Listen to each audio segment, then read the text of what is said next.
வணக்கம். இன்னைக்கு நம்ம சேனலில் ஹெர்பல் டீ பவுடர் எப்படி பண்ணலான்றதை பார்க்கலாம். இதில் வாசனைக்காக மற்ற ஸ்பைசஸ் சேர்த்துருந்தாலும் அது கூடவே சுக்கு, மிளகு, துளசி, அதிமதுரம் இதில் சேர்த்துருக்கிறதுனால ஜலதோஷம் இருக்கிற நேரங்களையும் மழை காலங்களையும் இது குடிக்கிறதுக்கு இதமாக இருக்கும்.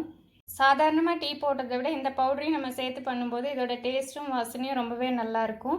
இப்போ இந்த டீ பவுடர் எப்படி பண்ணலான்றதை பார்க்கலாம். அதுக்கு தேவையான பொருட்கள் என்னென்னன்றதையும் பார்க்கலாம்.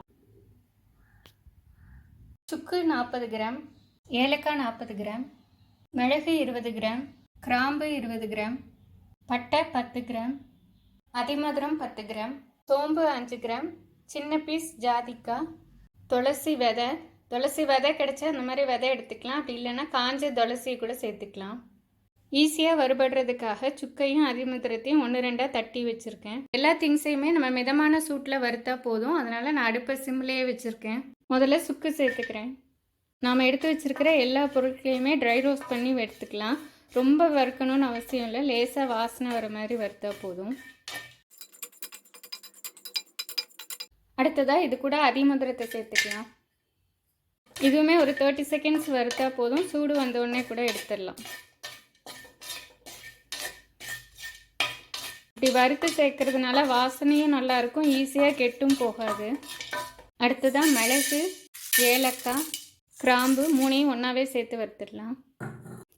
ஒரு 30 செகண்ட்ஸ் வறுத்ததுக்கப்புறமா இதில் கொஞ்சம் சூடு வர ஆரம்பிச்சிடும். சூடு வந்ததுக்கப்புறமா இது கூடவே நம்ம சோம்பு, பட்டை, துளசி 3ஐயும் சேர்த்துக்கலாம். 30 செகண்ட்ஸ் ஆயிடுச்சு. இப்போ நான் சோம்பு சேர்த்துக்கிறேன். பட்டை, ஜாதிக்காய், துளசி விதை எல்லாத்தையும் ஒன்றா சேர்த்தாச்சு. இப்போ திருப்பி ஒரு 30 செகண்ட்ஸ் வறுத்தா போதும். நம்ம பவுட்ரு பண்ணிக்க போகிறதுனால இதை அப்படியே முழுசாகவே சேர்த்துக்கலாம். எல்லாமே வறுபட்டு வாசனை வர ஆரம்பிச்சிருச்சு. இப்போ ஸ்டவ் ஆஃப் பண்ணிக்கலாம். இது நல்லா ஆறுனதுக்கப்புறமா மிக்சியில் பவுட்ரு பண்ணிக்கலாம். இந்த அளவுக்கு திரிச்சா போதும். ரொம்ப ஃபைனாக திரிக்கணும்னு அவசியம் இல்லை. டீ போடும்போது டீ பவுடரோடு அதை நம்ம வாசனைக்கு தகுந்த மாதிரி 1/4 ஸ்பூன் அளவுக்கு சேர்த்து போட்டு செஞ்சிடலாம். நல்லாயிருக்கும். ஈஸியாக எல்லார் வீட்லேயும் இருக்கிற பொருளை வச்சு இந்த மாதிரி ஒரு நல்ல வாசனையான மசாலா பவுட்ரு செஞ்சாச்சு.